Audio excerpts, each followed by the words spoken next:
Watch as they work for positioning to get to the back. And we are racing 100 kilometres to go in the T100 London, fourth stop of the T100 World Tour this year. As we can see, and as expected, Lucy Charles-Barclay, front and centre of screen, in the pink cap, taking things off hard. Ashley Gentle picked a pontoon position right next to Lucy Charles-Barclay. You know, Lucy Charles-Barclay has definitely stated her intent. She's got a special bike, I think, with the London subway painted on it. She's got T-shirts made. This race means a lot to her, and there's not going to be any missing effort. This Aussie exit, as opposed to others, you don't quite get the view of other athletes. When you get onto the pontoon, you can get a quick look right, like you just saw Sophie Caldwell took a good look. You don't really get to tell who's where and how far ahead of you are. It's quite difficult, but they definitely still would have seen that they had a decent gap there. Well done, Haley. Yes, our third athlete was Haley Chur, as we speculated, and I just noticed on the dive in there that Sophie and Lucy, I think they swapped positions. I think Lucy looked over a little bit at Sophie and sort of said, hey, come on, you take the lead for a bit now. And I think when we just saw them a minute ago, it was Sophie who was starting the second lap in the lead. Well, you know, Vicky, I think also there's a thing here, this kind of Aussie exit is very much suited to Olympic distance athletes. You are more used to going the high pace, the high intensity, and everybody's walking out a little carefully here. You know, Lucy was adjusting her goggles, whereas Sophie, she's used to this, you know, changing pace. As we see Anne Haug making her way out of the water, and she'll definitely be looking to minimize the gap. Yeah, this really is one big pack, really. We've got the two leaders in Sophie and Lucy, of course, and we've got Haley Chur as a solo athlete, and then all the rest of these girls are kind of in one long line. They're all really, there's nothing much to split the rest of the field at this point. Some interesting things I saw there, there was a tiny little gap in front of Kat Matthews. So you see Kat Matthews there in the yellow cap. She did let that gap of 5 metres just start to appear, but you can see she's quickly trying to close it to sort of Chelsea Sadara in front and Annie Haug there at the back of the group. So again, she'll be building, and we know she's capable of very, very good running skills. As they hit the swim exit right now, ladies and gentlemen, start your stopwatches. Let's see what this gap is as our two leaders head inside for transition 1 and out onto the 8-lap bike course. I mean, look at all the fans there. It's great to see so many people come out to support them, and to have two British athletes come out first and second out of the swim. That's just what the home fans are going to want to see, really, isn't it? Some stairs in there for good measure. What do you guys think? Are we going to see another scenario of having top 5 British athletes as we saw in Miami? Yeah, it wouldn't surprise me. We aim to please, we aim to impress them on home soil, so I know they'll all be gunning for it, and pretty much every single one of them has spoken about how they've got so many friends and family here supporting them, and they're just excited to race rather than nervous to race. So hopefully that plays out for them. It's already been almost a minute and no sign of the chasers coming into T1. Lucy Charles-Barclay and Sophie Caldwell, I guess they have to form a partnership here, Vicky. I don't think this can be a situation where Lucy wants to ride off the front or Sophie wants to ride off the front. I think we need to see an alliance formed here for either one of these ladies to have their best race today. It was Lucy Buckingham who came out of the water in Miami. Of course, yeah. India Lee was about a minute 30 back, and funnily enough, she's just come out a minute 50 behind with Ash Gentle and Imogen Simmons here into T1. That gap really did blow out. We sort of said it looks like it's 2 minutes, and it turns out it is 2 minutes. I mean, I probably didn't expect it to quite be that. I thought it might be 90 seconds, but closer to 2 minutes. I think in the swim, the first section of this race, that's win Lucy Charles-Barclay. That's a big gap. But the thing she has working against her is India Lee, Imogen Simmons and Ash Gentle together is a strong chase group. Yeah, absolutely. What a strong line of athletes they're going to be when they get out onto the bike speed. We're seeing Haley Chur here, third out of the water. Not quite sure what's going on, whether it's something with her bike. It kind of looks like it's not something with her bike and it's more a physical thing. I don't know if she's sitting up and waiting for the athletes behind or if something's gone wrong there. We've got this next big chase group, Chelsea Sadara with a new coach, Anne Haug, Kat Matthews. That's a strong group. They're over 3 minutes behind out of the water. That is a massive gap, but Kat Matthews is there. She is riding as well as anyone in the world right now, so not a bad position for Anne Haug and Chelsea Sadara to be in if they can stay with Kat. And Haley Chur here quite frankly, is a bit of a mystery to me what's going on, because if she was waiting for the next group, she'd at least be trying to hold up some speed, but I would agree, it looks like there's probably a technical difficulty that we'll find out. So this is a pretty strong chase group as well. It's got sort of everyone else in it. I think, like I just talked about, Kat Matthews is the clear leader of this group. Laura Phillips in there, Amelia Watkinson's in there, Lisa Norden's in there, all strong time trials in their own right. We know Lisa Norden just won her national TT championships, so clearly a very strong cyclist, and Amelia Watkinson has come top 5 in her national road race. So yeah, we have a lot of female triathletes in today's field who, in their own rights, are great cyclists. Laura Phillip, of course, also having a fantastic performance in Roth, lifetime best numbers from what her coach told me. So indeed, this is going to be absolute fireworks as we see Hayley Tura picking up the pace now. It looks like... I'm so confused what's going on yes. here. Because if she is sitting up to weight, Jan, like you said, usually you would still push a little bit of power. Like usually you wouldn't just dead sit up like that. No, as we see a long line of athletes forming as they, you know, wait to space themselves out for the actual course and heading out of the technical section. That hot down on the pavement. Here we go. That's the first missed bottle. We've got another second, third missed bottle. She wasn't even close enough for that one.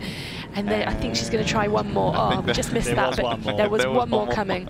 So four missed bottles for Annie Haug out there on the bike at that aid station. At the moment, it looks like Lucy could be caught on the bike for the first time since I can remember anyways.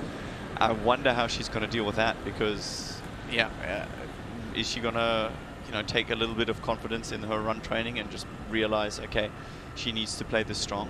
Is she even going to be able to hold on? Because it looks like, at least through the technical sections, Imogen Simmons and Ash Gentle are absolutely, yeah, putting time in. She has very, very good power and she has good technical skills. And that's where, you know, she's able to accelerate out of these corners and she's able to go past a whole line of athletes. You know, normally you'd pass one and then sit in, but no, she's gone right past this group who we actually thought were moving fastest on course, taken charge, and I think, you know, she'd be looking to hopefully create a gap, because I think her and Laura Phillip can potentially both light some serious fireworks on this run course. Something that you and I have talked about, Jan, is having the physiological capabilities to play tactically good races. So if you're fit enough, you can play a very tactically smart race, whereas if you're not fit enough, sometimes you just don't have the physiological capabilities to do the tactical things you wish you could do in a race. Kat Matthews in 2024, to me, seems like an athlete who has finally got her physiology back to a place where she can start racing really, really tactically. And I now see her as one of the smarter racers in female middle distance triathlon. Big mover on that list right now, as you mentioned, is Imogen Simmons, as she's just done the overtake on Sophie Coldwell. So she is now in her own rights into second position there, just behind Lucy Charles-Barclay herself, only 38 seconds down at the 44-kilometre checkpoint. But at least the swim portion is done of the race. 2, here we go again. 3, and that's the one that hurt, yeah. Got one. So we've now got spotters out on the course saying Imogen is only 10 seconds behind Lucy, as Ash has come around here, about to complete, I believe, the 6th lap. And yeah, we're getting to the fiery end of the race. They really are quite aggressive. We've seen athletes today have to be a little bit careful as they go over those, and you know, the mechanic here that helps out all the athletes, as we see Imogen Simmons go straight past Lucy Charles-Barclay, but we know the mechanic has had to do a little bit more work than he maybe thought he was going to have to, just because it's been a bit more of a shock to them than they probably thought it was going to be. And as we see right now, the scenario playing out we've been waiting for all day. Lucy Charles-Barclay has finally been caught up to and passed by Imogen Simmons. And Jan Frodeno, as always, is right. It's so annoying how often he's right. Goes straight around Lucy Charles-Barclay and puts in an attack. I mean, the venue is absolutely crazy. They had Formula E here a few weeks ago, and now we're about to see a transition and the first athlete come in. Here we go, off the bike, and no infringements. Nobody wants to waste the time here. Don't want to start with penalties now. Look at these new racking options where athletes can safely store their bikes. She is into her run shoes, like all athletes these days, choosing carbon shoes. Ash Gentle also a few meters away from the red dismount line. Remember, if they touch that, sorry, Ash Gentle, it's just Lucy Charles-Barclay, I'm losing my mind. And making sure she doesn't incur a penalty. She obviously goes back to the first spot, racking her bike from the wrong side. Lost a couple of seconds there. Putting on her second socks. We saw that Imogen Simmons already had her socks on, so that definitely saved her a couple of seconds there, whereas Lucy's got to put those on now. Absolutely, but I mean, that's, yeah, the kind of short course tricks that you take along, right, where it's that much more crucial. But fleet-footed, I would say. She looks good at the minute. She looks good right now, running out. She doesn't look like she's just obliterated the field over 80 kilometers in perfect time trial position. She looks smooth and fresh. And the next thing I'm noticing here is that she's taking her time, putting on all the extras. She's put on a watch, she's putting on a headband, she's getting herself ready as she is running, as we see. Lucy Byron. That's Lucy Byron, yeah, she's rode her way up into third place, so she really was the big mover in the last probably 20 kilometres of the bike course. We saw Imogen Simmons get to the front, but then beyond that, there was Lucy Byron moving her way steadily up the field, and she's now in transition as well. Putting on socks as well. You find that 18-kilometre distance is just a little bit too long to run without socks. I mean, you tend to have to fight with blisters. It's obviously a very hot day here, and we see the heels of Ash Gentle, wondering who else is going to get to see those heels. How good is this crowd? We've never had a crowd like this at a T100 event. Yeah, it happens every time we have the London Triathlon. It is one of the unique features. We keep mentioning it, this transition, this finish that happens inside the Excel Centre, and it really does allow the crowds to build. They've got all the facilities and amenities around them right there, so it's actually a pretty cool place to hang out, and you can watch the race from there as well with big screens up. So yeah, it really does help to build some atmosphere to this race. So we've got Ash Gentle here, 1 minute and 55 seconds down at the end of the bike into T2. Imogen Simmons looks amazing. Who is going to have the legs on today's run? It's 25 degrees, it's about 50% humidity, it's not crazy conditions. Ashley Gentle at 2 minutes behind Imogen Simmons. Before the race, we might have thought that's not enough. Ashley Gentle will run into that. That's the big story to watch unfold. But right now, early into the bike, Imogen Simmons is flying. She is full of bounce, you know, and as much as I've seen Imogen Simmons race, and I've seen her put in some pretty good performances, I've never seen her look like this. I've never seen that bounce in her stride. And you know, Lucy Charles-Barclay does look to me like she's running a little bit better than she was in those first few meters out of transition, but she's holding her shoulders quite high, you know, she's holding a bit of tension there, so she needs to relax those a little bit, I think, to find a bit more free speed as she continues through the run. Yeah, she doesn't look like she's easing along. Yeah, she's currently run the first kilometre in 3 minutes 39 seconds, and we know with Ash, when she's absolutely flying and when she's firing and she's really on form, she'll be around 10 seconds a kilometre faster than that, and she's not quite got there yet. Now that's only a split from the first kilometre into the race, so give her a chance, you know, to sort of get into it and really find her legs. She only has a minute and a half to close as well. she's got time to play with. Did I miss something? Did Lucy come past just now? I don't think we've had eyes on her. I think she's still in second place, but at the last split that we saw, 7 seconds to Ashley Gentle. So if that's correct, and that Lucy is still in the race, as we assume she is, and we just haven't had eyes on her, then we should be seeing Ashley come up across her pretty soon.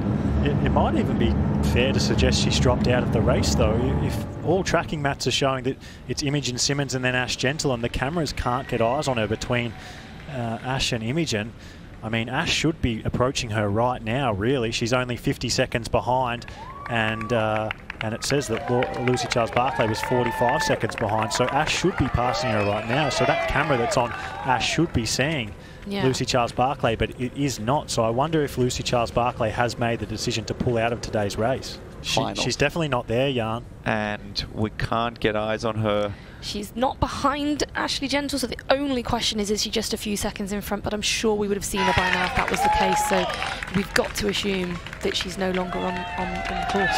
There's just sometimes nothing you can do when Ash Gentle is in one of these moods on one of these days. We felt it all week as we see the pass. Oh, and she put her foot down there as well. That wasn't just a, I'm going to go around you. She accelerated. She absolutely accelerated. She moved to the side, moved across to the barriers, put her foot down, and, you know, she's put 10 metres into Imogen Simmons over the last 10 seconds. She's really not messing around here. Ashley Gentle back at the front of a T100, and I'm sure she's, as much as this race isn't done, there's still 3 laps to go, 9 kilometres left. She will be breathing a bit of a sigh of relief because this is where she likes to be. San Francisco was an off day, and she's now about to be able to prove that to the world. Lap 1, it was all fun and laughs, and, you know, whilst of course she's a serious competitor and is in it for the performance reason, she was enjoying her time through transition. She was saying hi to her friends. That is not happening anymore. She knows she's in a battle. You can see it on her face. She is all business right now, as we see her take a few deep breaths as she runs down that ramp, and Laura Philipp is absolutely breathing down her neck now. Kat Matthews, who got caught by Laura Philipp. Laura Philipp took half a pace in front of her, and Kat Matthews responded, and that's both for Kat's mental psyche but also for Laura. Laura thought she'd done the hard work, I'm sure, by just about catching on to Kat. And then Kat responded, and this is where the two of them are going to play cat and mouse the entire run. Watch Annie Haug now, 10 minutes down at this point in the race, and, you know, we thought that she might struggle a bit today coming off that huge performance in Roth just a few weeks ago, but we sort of expected to see a little bit of the trademark Annie Haug run, where she might take huge chunks of time out of those people in front of her, and whilst maybe it wasn't going to be enough for a podium, we thought we might see some fireworks there, but she's definitely been a bit of a victim of this T100 course today at 10 minutes and 4 seconds down. Now we're seeing Kat Matthews come right up past Lucy Byram, and she is about to go into 3rd place out on the course. And quick check behind her, she sees how far she's managed to get away from Laura Philipp, and the answer is it's not far, but it is probably the most decisive move we've seen in the last lap and a half or so, where Kat now looks like she's really coming into her own. Ash Gentle makes her way into the XL building. Look at her getting the crowd up and about. She's done it. After that poor result in San Fran that ate away for her for the last month, she has finally won another T100 race, her second T100 victory of 2024, the only athlete in 2024 to win 2 T100 titles, and takes her PTO and T100 title to 5 races. She's run 5 races. The next best is 2. What a dominant and complete performance from Ashley Gentle today. She showed her intent from the start. She took charge in that group in the swim. She had one of the rides of her career in the T100 series. And that run was something special. This must have meant a hell of a lot to her yarn. I agree. The way she threw that finish tape up in the air, this was also, you know, a silencing of the doubters, and it's beautiful. That's what sport's all about. You know, you go out and different characters find their inner demons in other places, and to go out like that, emphatically throwing the tape up, you can see she's happy as Josh, her husband, is meeting her. Good hug. As she comes in, ecstatically kisses to the crowd. Imogen Simmons, she took the lead at about 70k into the bike ride. She was aggressive. She committed to her move in the front. She attacked out of T2. Not many people coming into T100 London had Imogen Simmons on their podium. She's showing everyone she's back to her form at the end of 2023 with her best result in a T100 race so far, 2nd place. And Kat came in close, keeping up the British hopes. Wow. Podium finish. What a run indeed. She's ecstatic. She's done absolutely great to get herself there. Still not holding up, almost sprinting across stops to watch. Unbelievable. And giving the British crowd what they came for. What a run. She nearly got Imogen Simmons then. That was an amazing run.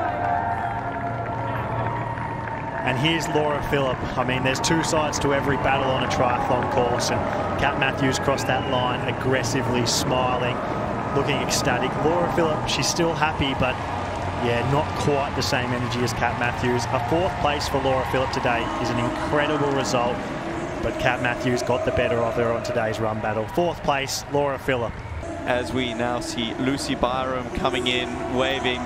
Again, it's a different energy again. She's a little bit more timid coming out and enjoying a top 5 finish. Well done on a brave race that she's done, because let's not forget, up until 2 or 3 laps ago, she was on podium position herself. Lucy Byram held tough then. She's a young, relatively inexperienced athlete. And here we have it, Tamara Jewett, the fastest runner on the course. Her and Ash Gentle were swapping that all day, but 6th place for Tamara Jewett with that run, the fastest run of the day. You can see her really thriving in the conditions as we get a breakdown of the day. Imogen Simmons, as we said, the only lady to go under 2 hours for the course. Tamara Jewett having the fastest run with a 1:04.29. That's a minute and a half faster than Ashley Gentle, who admittedly was measuring her effort. Let's put it into perspective.